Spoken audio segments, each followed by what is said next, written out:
अपने पराए। घर की लड़ाइयाँ कितनी भी हो, लेकिन ये भी सच है कि किसी पर कोई आपत्ति हो तो अपना ही परिवार साथ देता है। भैया, मेरे पीछे पुलिस लगी है, प्लीज मुझे बचा लो। रवि और राज दो भाई, लेकिन दोनों में कभी नहीं पटी। अरे क्या हुआ छोटे, क्या कर दिया तूने? अरे कुछ नहीं भैया, मेरा दोस्त है ना राजू, वो मुझे लेकर बैंक गया था। मुझे नहीं पता भैया कि वो वहाँ बैंक लूटने जा रहा है। मैं उसके साथ बैंक में घुसते ही सीसीटीवी कैमरे में दिख गया हूँ।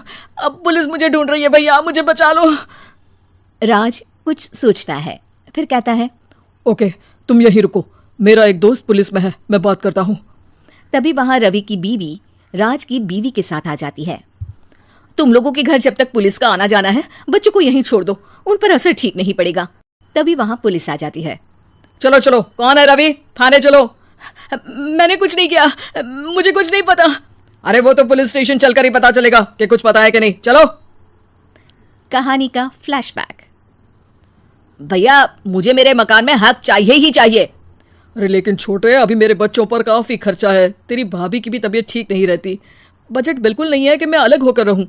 देख लो भैया, 1 महीना है तुम्हारे पास, जल्दी से घर खाली कर दो। अरे कैसी बात कर रहे हैं भैया, मेरे शरीर में अभी इतनी हिम्मत भी नहीं कि घर को खाली करे। तो क्यों अपना पोषण बेचा भाभी? अरे तुम तो जानती हो, पिताजी की बीमारी के कारण उन्हें हमारी जरूरत थी, कैसे आते पैसे। ससुर जी तो बूढ़े थे भाभी, उनकी बीमारी में भी पैसे लगाना कौन सा अकल का काम था। तो क्या पिताजी को मैं मरने के लिए छोड़ देता? अरे रवि तू तो समझ, पापा को हमारी जरूरत थी, उन्होंने हमारे लिए हर वो काम किया जिससे हमें खुशी मिले। बैक टू रवि जो जेल में बैठा है। ये मैंने क्या कर दिया था? मैं ना पिता का हुआ ना ही भैया का, मेरे साथ जो हो रहा है ठीक ही हो रहा है। तभी वहां पुलिस वाला आता है। रवि, तुमसे कोई मिलने आया है। भाभी आप यहाँ क्यों आई? पुलिस स्टेशन है ये भाभी। भैया आपकी जगह मेरा भाई होता तो क्या मैं नहीं आती? अच्छा ये खाना ले लीजिए, खा लीजिएगा।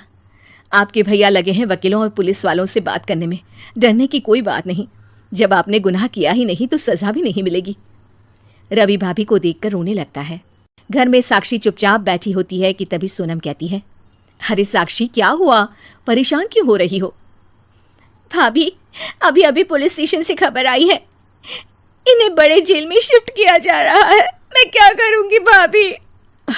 रो मत, हम अच्छे से अच्छा वकील करेंगे। लेकिन उसमें तो बड़े पैसे लगेंगे दीदी, हम इतना पैसा कहाँ से लाएंगे? अरे क्यों, ये मकान है ना, और मेरे कुछ गहने भी हैं। साक्षी की आंखों में पानी आ जाता है। पर दीदी ये तो आप और भैया की मेहनत की कमाई है। पापा के बाद भी तो हम लोगों का सब खत्म हो गया था, पापा को तो बचा नहीं पाए, लेकिन भैया को जरूर बचा लेंगे, और भगवान चाहेंगे ना तो दोनों भाई मिलकर इससे भी बड़ा मकान खड़ा कर लेंगे। साक्षी। थोड़ी देर में राज वहां आता है। सोनम सही कह रही है साक्षी, पैसों की कमी के कारण किसी भी बेगुनाह को सजा नहीं मिलती। राज एक अच्छा सा वकील करता है। सोनम और साक्षी बचाए पैसे और अपने गहनों को बेचकर रवि का केस लड़ते हैं और जल्द ही रवि जेल से बाहर आ जाता है। रवि राज को गले लगाकर कहता है, भैया मुझे माफ कर दो, मुझे साक्षी ने सब कुछ बताया है। भैया आपने मुझ पर विश्वास किया, मेरे लिए दिन रात मेहनत की, भाभी ने अपने गहने तक बेच दिए। भैया आपने तो पापा के लिए भी पैसे नहीं देखे, लेकिन मैं बहुत ही सेल्फिश निकला। भैया एक आखिरी बार मुझे माफ कर दो, मैं शर्मिंदा हूँ। अरे भाई अपने तो अपने ही होते हैं, पापा ने हमारे लिए क्या नहीं किया ये तुम्हें बताने की ज़रूरत नहीं है मुझे। और फिर तू तो मेरा भाई है, पैसे से बढ़कर रिश्ते होते हैं भाई।